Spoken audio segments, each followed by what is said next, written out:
In today's video, I want to wrap up our 10-day Southern Caribbean cruise on the Celebrity Equinox. I want to share with you 5 things that we really liked about the ship and the cruise, 5 things that we didn't like, and 5 tips for you when you're planning or going on your next cruise. So let's get started. Hi, we're James and Rob, and this is our dog Oscar. We love travel in all its forms, so join us on our next adventure as we head out on the road again. The Celebrity Equinox is a mid-sized ship that can accommodate 2,850 passengers. It was refurbished in May of 2019, where it received some additional suites. Michael's Club was transformed into the retreat lounge, exclusively for those suite passengers, if you're lucky enough to travel in that category. And the ship's ocean view cafe buffet was redesigned to be more of an open marketplace. This was our 3rd cruise on a Celebrity ship. We've sailed on the Infinity and the Constellation before, and this was the first time sailing on the Equinox in this class of ship. So let's kick off 5 things that we really liked about this ship and this particular cruise. So first thing we really liked is the layout of the ship. It's a mid-sized ship, and even though our ship was sailing at capacity, you could always find somewhere quiet away from the madding crowd if you didn't want to lay by the pool. So that is the first thing that we really liked about this ship, which is it's mid-sized, it's not too big, and you could always find somewhere quiet even on a sea day when sailing at capacity.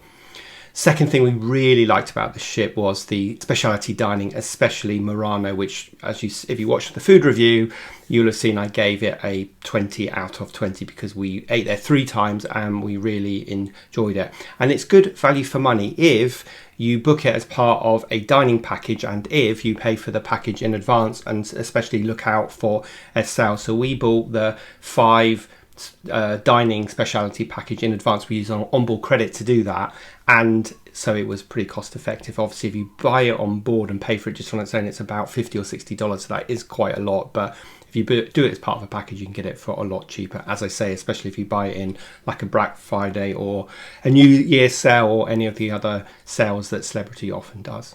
The third thing we really liked about this particular ship, and indeed all of Celebrity ships, is Cafe El Bacho. Now, this is the coffee shop on board the ship, and you'll have seen in our previous videos that our morning ritual was always to get up, take it in turns, and one of us go straight down to Cafe El Bacho, grab a double shot latte and have that as we were waking up in bed in the morning. And that was really, really nice thing to do. And although Cafe El Bacho was pretty much always busy, the staff are super friendly and they are super efficient about getting a lot of coffee made. And I think that goes to say for all of the staff on the ship how friendly and helpful they possibly are. But you'll see in the dislikes that was one of the issues that we had. The 4th thing on our likes list on the Celebrity Equinox was the Sky Observation Lounge. Now this is the bar on the top of the ship, I think it's deck 14, and it never seemed to get busy. It was we went there late at night when they might be having music and dancing, but we always went up there for sail away when it wasn't possible to be outside because of the weather, and it was never ever busy. So it's kind of like a hidden secret. And obviously right on the top deck, looking at the front of the ship, the forward of the ship, you get amazing views of sail away as well. So highly recommend going and checking out the Sky Observation Lounge. They also had some really nice cocktails up there as well. I think one of my favorite cocktails I had up there. So that is tip number 4, or like number 4, which is the Sky Observation Lounge. And like number 5 is the size of the ship. It was just on the right side of large, big enough to have all the facilities, but not massive, with lots of queues everywhere like we've experienced before on Royal Caribbean on much larger ships. And you can find your way around and you haven't got to walk too far to get anywhere. So we really liked the sort of mid-size of this ship, and that sort of below 3,000 passengers is kind of the sweet spot for us. Obviously everyone has different views about this, and I want to give a bonus like here as well, which I want to give a big shout out for the decor. The ship has like a modern contemporary feel in all the public areas, and it's sort of understated elegance, which is something we really like about Celebrity. It's not gaudy, it's not like MSC with lots of gold and diamonds everywhere, but understated elegance is a really good way of describing celebrities. So that is our 5 or actually 6 likes of things that we really liked about the Celebrity Equinox. Now let's move on to 5 things that we didn't like about this particular ship. And the first thing I want to say, and I do think this is specifically to do with this cruise, was that the main dining room wasn't very good. And on a sea day, it was crazily packed. So I think the issue was a lack of staff and a lack of trained staff, and that gave this chaotic feeling. And I don't know that people were sticking to their seating assignment or their dining times, and so there were often long queues to get into the main dining room. And then when you were sitting, it just felt like craziness all around you. So it wasn't a really relaxing experience. It kind of felt more like you were eating in the Ocean View Cafe in the buffet than it did in the main dining room. The food was perfectly fine, although the portion sizes were fairly small, and you can watch our food review to see more about that. I'll put a link up here to that. So that was the first thing that we really didn't like about the Celebrity Equinox, and that was eating in the main dining room, which we probably did on 3 or 4 occasions. The second thing we didn't like, and I have to hold our hands up here and say that we're really not into this anyway, is how crazy the pool area was. It was always really packed, and it's kind of strange to me that people always want to lie around this swimming pool, this piece of water. I totally understand about a beach, but I'm not quite sure why on a cruise ship. Maybe you can let me know what the attraction is, but it was very busy. And so it wasn't a great relaxing environment, and we chose never to go by the pool. In fact, I don't even think we went in any of the pools or the hot tubs. So maybe it's not fair of me to be judging that, but whenever we looked around, it just felt really busy and not a place to relax and kind of get your own space. Dislike number 3 is the fact that even though the Equinox was refurbished in 2019, many of the rooms, including ours, could really do with some TLC. And this is especially true if you're not in Aqua Class or one of the suites, which have been updated, but like a standard balcony cabin that we were in, a standard veranda, we were in 1A, was not updated. And you can see here that there are things that are just looking a little bit worn that could do with a bit of TLC, some varnishing, some painting, and certainly the carpets being changed.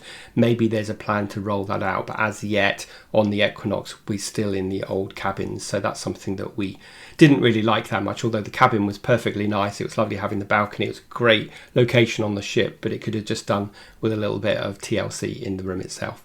So dislike number 4 is that we feel like there should be a better range of shops on the Celebrity Equinox, and maybe all of the celebrity ships. I'm not sure. You can let me know in the comments whether this is true for all of the ships.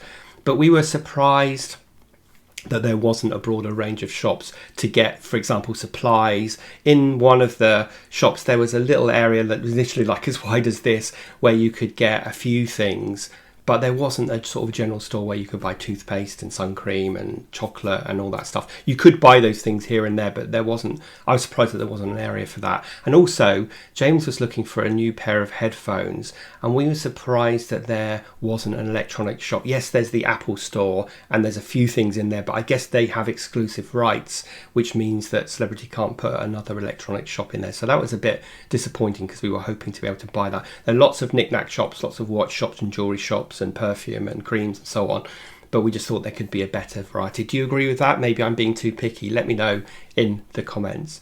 And the 5th thing that we disliked, and I totally think this was to do with the time, and I'll come on to that in a moment, was the fact that there was a lack of staff on the ship.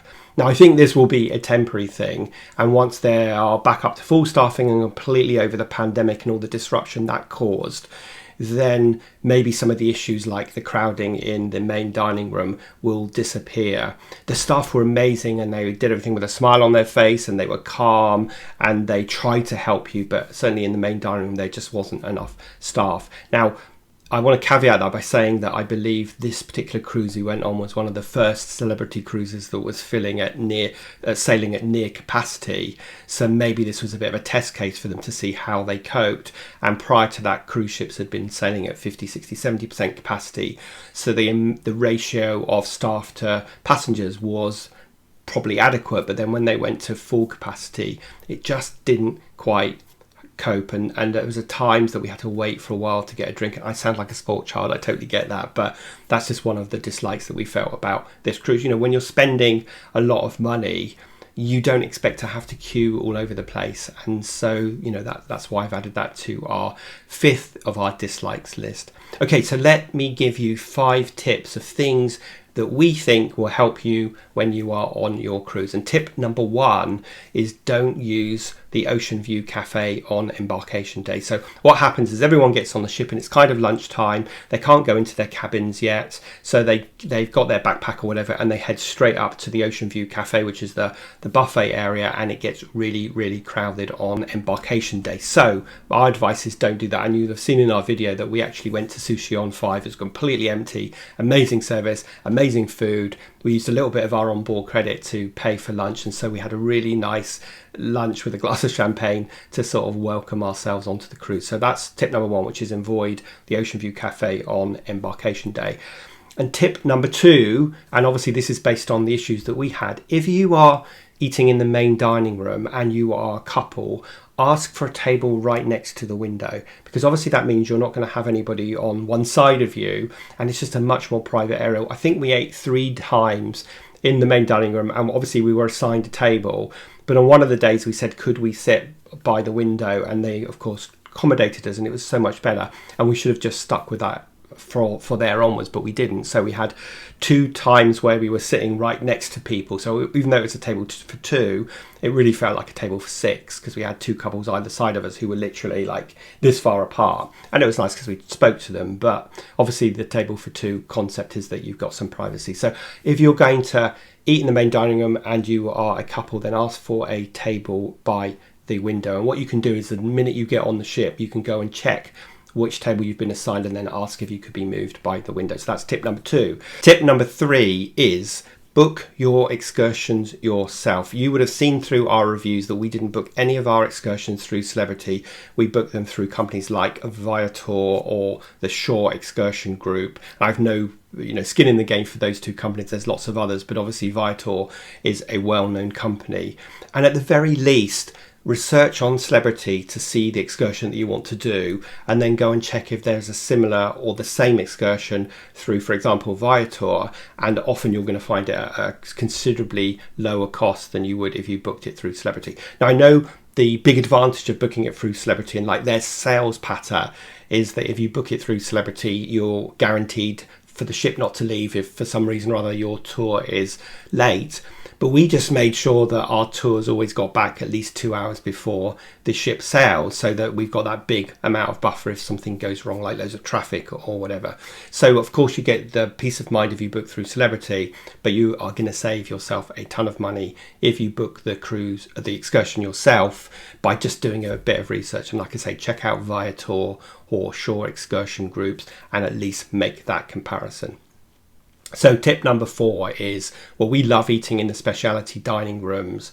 So if you are going to do that, book your specialty dining in advance. And Celebrity do, I think, a 2, 3, 5 and 7 day package. So book that in advance before you get on the ship, because it's often going to be cheaper, especially if you book it during one of their sales, which they have frequently, Black Friday, Christmas, New Year, and all sorts of other times of the year.